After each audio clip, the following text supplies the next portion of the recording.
Hi everyone, it's Jen again. Sorry for not making a video last week. It was my birthday, and I had a busy week at work, and I was just feeling like I didn't have much to say. This week, to be honest, hasn't been that much different. Work has been pretty busy, and I feel like I haven't had that much time to work on my projects as I would like.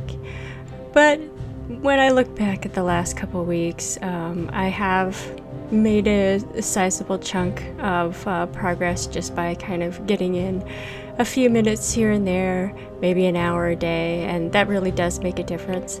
So in hindsight, even if I'm not where I would like to be and I hadn't been able to work on things as much as I wanted to, I still, just plugging it away at it every day, it all adds up. So those are the types of habits that are kind of more important and more sustainable, I feel like, than getting large chunks of work done.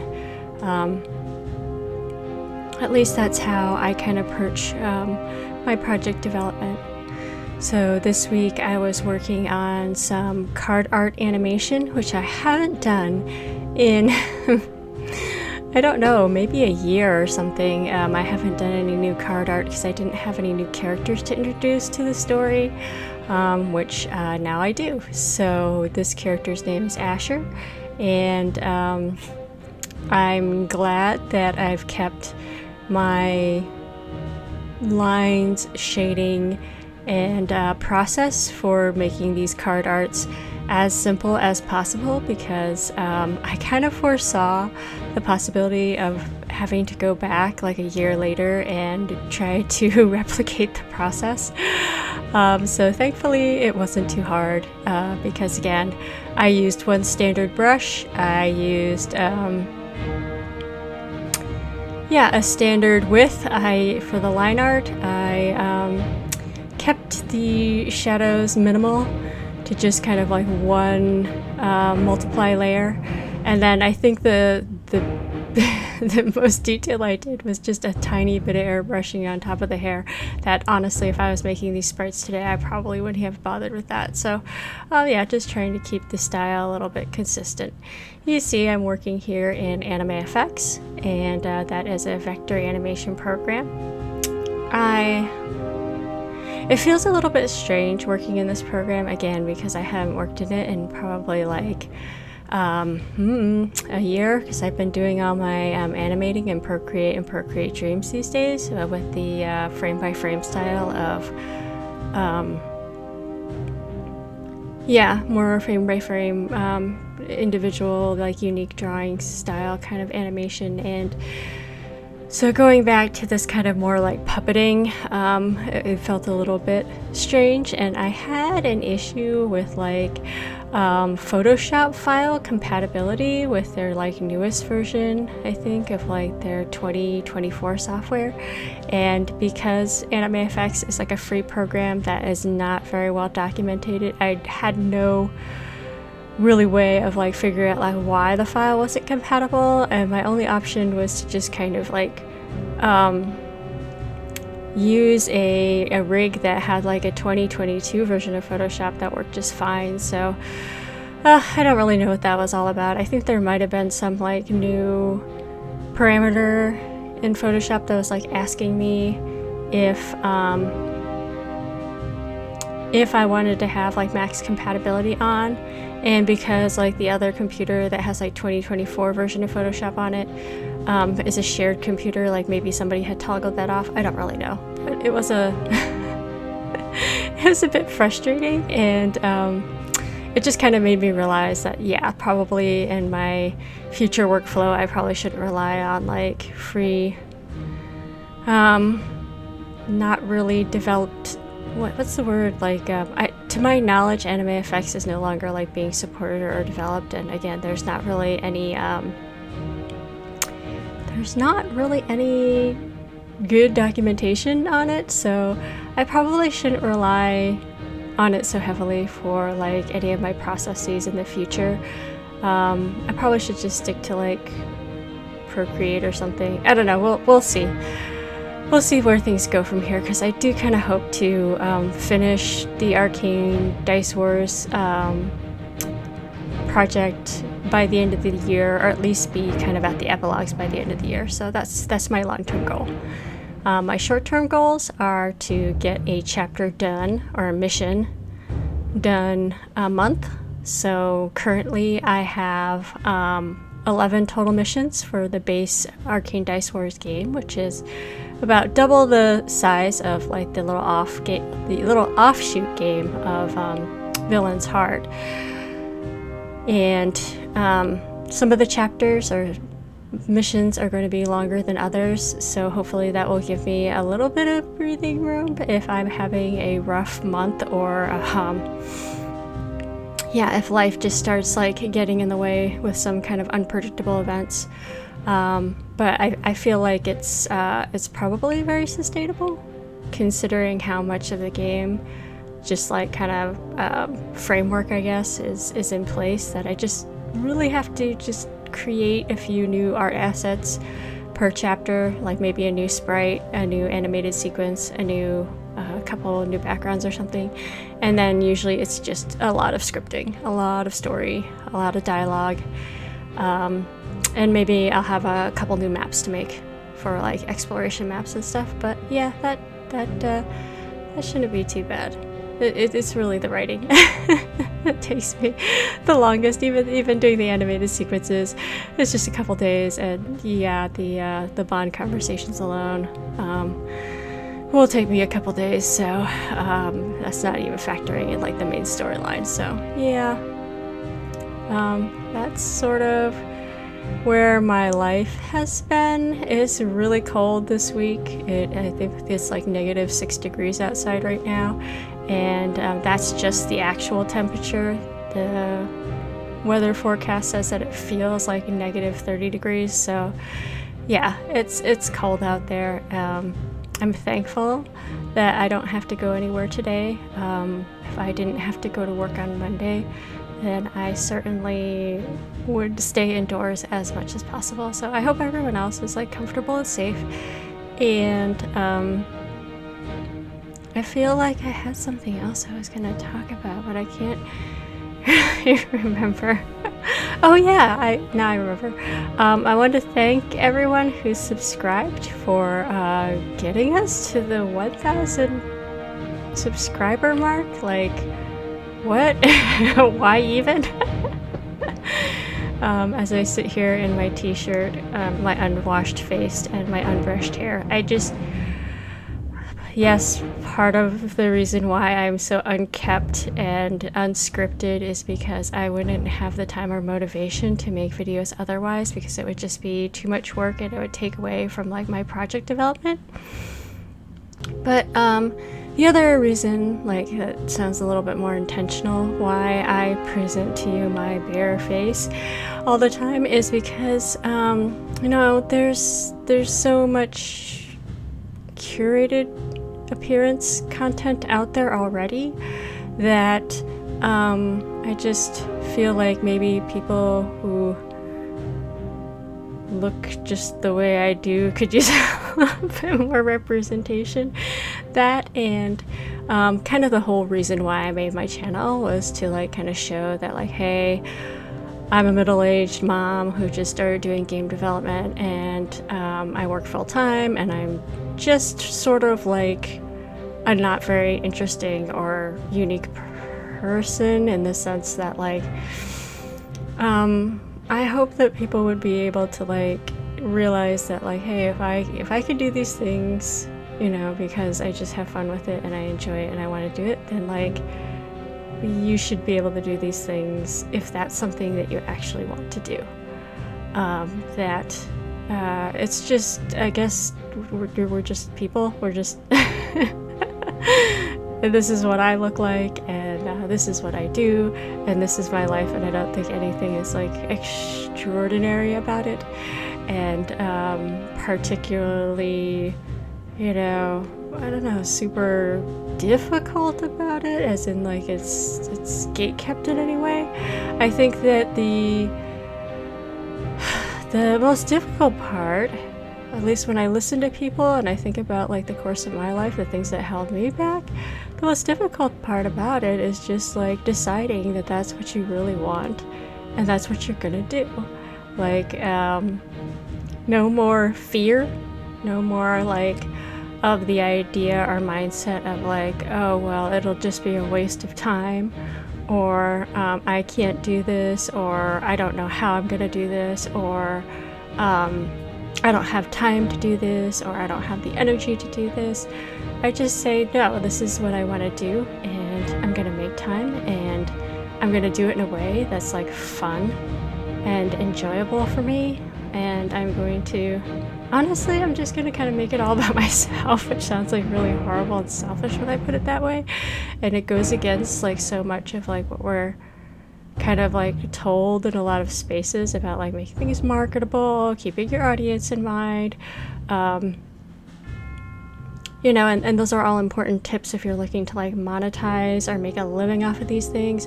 But I guess I'm just here to say, like, it's okay to just do this for yourself and to do it because it's fun. Like, you don't have to make productivity and your life's work all about just like making money. And I mean, let's be honest, when you're making money, whether it be like, you know, distributing through whatever platform, like you're always making money for somebody else. Unless you're like a billionaire who happens to be like at the top of the totem pole, whatever you're doing, you're probably making more money for somebody else than you're making for yourself. And so like, I would rather just be happy and just do what gives me energy and makes me want to wake up in the morning. And honestly, like just passively consuming entertainment doesn't do it for me. That's not what like makes me happy and what makes me want to get up in the morning. Like, yeah, every now and then I do enjoy it, but like the things I really enjoy in life is like creating stuff, and that might not be everybody, and it doesn't have to be everybody. And I don't think that you know, expecting everybody to want the same things in order to be happy would be like realistic, or like it shouldn't even be something that should be realistic. Like, it's great that everybody has different things in life that makes them happy, but then be honest with yourself. If you want to do something like this, then make it happen. Find a way to learn what you need to do. Find a way to make time, and then you will find that if it's something that's really for you, it'll bring you energy, it'll bring you joy, it won't feel like work, it won't be a slog, it will save you from the slog. And if it's not for you, then that's fine too. You don't have to be like, you know, I guess you don't have to have my lifestyle to like make you happy. Like, I think I'm the only one who I know who really lives like this, and just the most out of life doing what I do. I just hear people say things like, I want to do this, but I can't for XYZ. And I would say like, well, I feel like if I can do it, either you're not finding the process that works for you yet, and you need to, I think, maybe let go of some expectations and just like, as corny as it sounds, like follow your heart, do what works for you, and just kind of like ignore what everybody else is telling you if it doesn't work for you. And also, like, maybe it's not for you then. Maybe you say you think that you want to do this thing because you see other people doing this thing that's making them happy, but maybe that's not what makes you happy. Maybe you need to find something else instead of like emulating what makes somebody else happy. Maybe it's just something different. And I know that like we're all kind of like looking for answers and trying to find that, you know, that journey. And some of us will never quite settle in into a routine that works for them. And again, I'm like 44 this year. It's just had my birthday. And it's taken me, you know, this long to even kind of get close. Like, I started this development journey when I was 40 years old, and it felt pretty good then, and I could have just kind of settled into the way I was doing things then. But I think if you were to look back on my videos from like the beginning of my development process, I was still really trying to search and work things out in a process that like worked for me, and I still had cycles of like burnout, and maybe I still will, like maybe my process still needs refinement right now, and that's okay. But I definitely feel like I've made progress, not just in like my skill set, like I guess like the quality of my artwork, the efficiency of my programming, like yeah, all that has been gradually getting a little bit better over time. But I think the thing that I've made the most growth on, that's kind of hard to put in words and you can't see it tangibly, is just my process. And the only way I can really describe that, I feel like, is talking about in terms of just how it makes me feel and how sustainable it is in my life. And that I feel like has been improving, and that's the thing that's been the most enriching in my life, and I guess it has been like bringing me the most peace, joy, and happiness as I've been getting older, you know. And there are other things in my life that get harder, like physically your body starts to break down, and I have had to work in like I guess exercise. It feels weird to even say that because it's just like stretching and doing a little bit of resistance band, which is like it doesn't even sound like right to call it exercise because it's like for me like 5 minutes a day, but it's what's sustainable for me, and it kind of like wards off the back and neck and shoulder pain that I get from sitting at my desk for too long. So yeah, I've had to make adjustments here and there in order to like make things sustainable. And so there's never going to be a one solution that fits all, and there's never going to be like a one solution that's going to be right for you for like the rest of your life. Like, oh, I found the answer to happiness and to sustainability and to like achieving my dreams and goals, and now I just have to like follow the script. Like, how boring would that be anyways? Like then it would become like work. Like whenever I come across something that's just like following a set of instructions, it suddenly goes from like being like this fun, interesting, you know, compelling kind of like experience to like something that just feels like checking boxes off and like going through motions and like doing work, and like gosh, I get enough of having to do that like at my everyday job, you know, that I'm trying to get paid to sustain myself with, you know. So like why would I like do that in my free time, like the time that's my time? Like why would I dedicate that to like I don't know, I guess like doing more of that style of work? Like I think that there is definitely a part of human nature that like thrives off a certain level of predictability and like comfort with like what you know, and things kind of like following the pathway that you foresee. But like we can have the luxury of taking a lot of those things for granted. Like I'm not rich by any means, but I could still like reliably expect that, you know, I will have like food and shelter, and these are things that like people didn't have in like the ancient past, I guess. And I think that there's sometimes like, you know, when you're playing things like survival games and like these kind of like civilization or resource I'm trying to say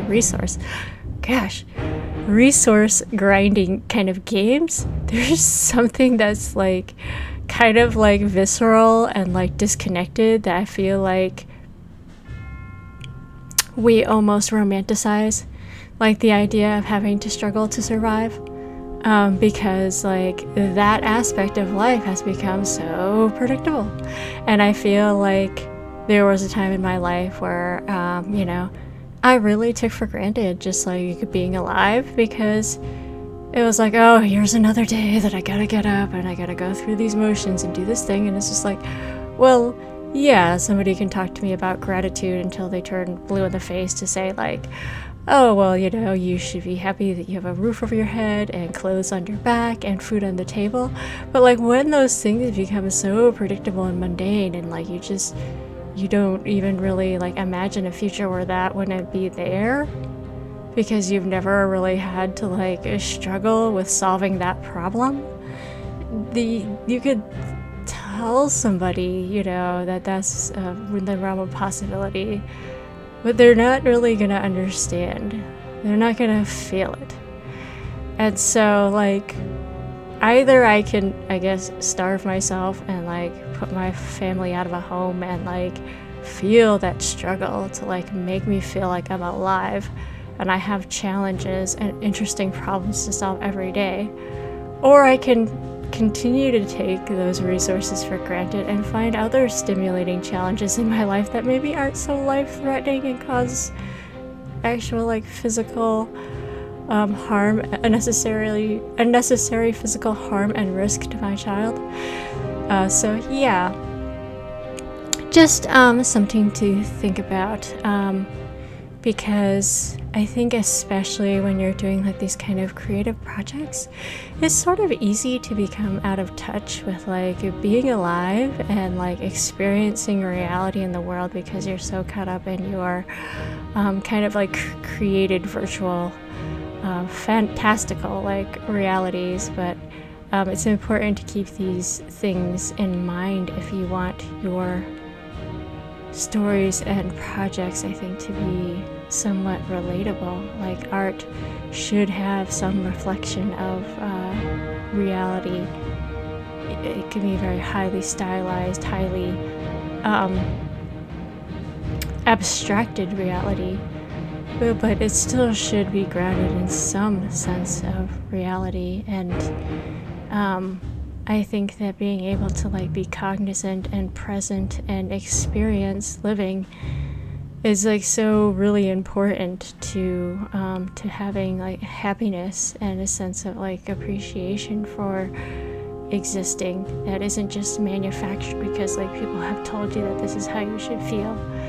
And I guess that's one of the reasons too why I don't really feel like threatened or enamored or really anything special when it comes to like virtual reality, AI, augmented reality, any of that kind of stuff that says it's going to like kind of replace things like real human interactions, real human creativity, real human experiences that involve like experiencing the real world. Because to me it's like kind of reinventing like the wheel, or like talking about terraforming Mars. It's like we already live on a planet that we've perfectly adapted to. Like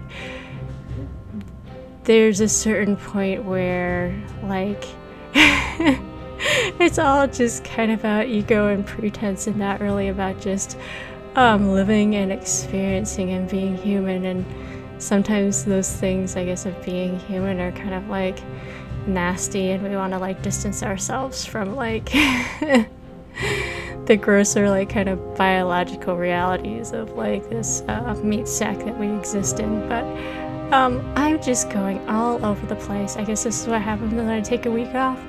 And yeah, it's still really cold outside and snowy outside, and so I hope that you are all doing well and staying warm.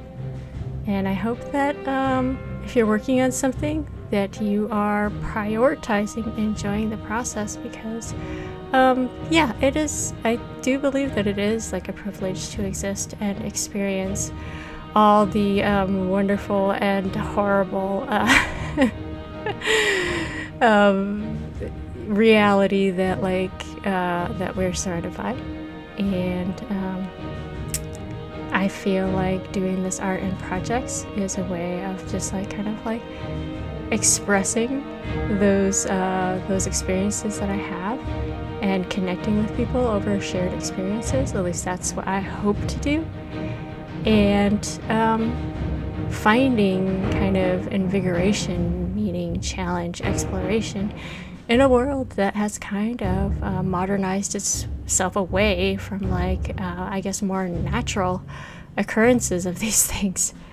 So just a few random thoughts, I guess, to chew on. And again, hope you're having a happy new year, and don't forget to enjoy the process. Bye now.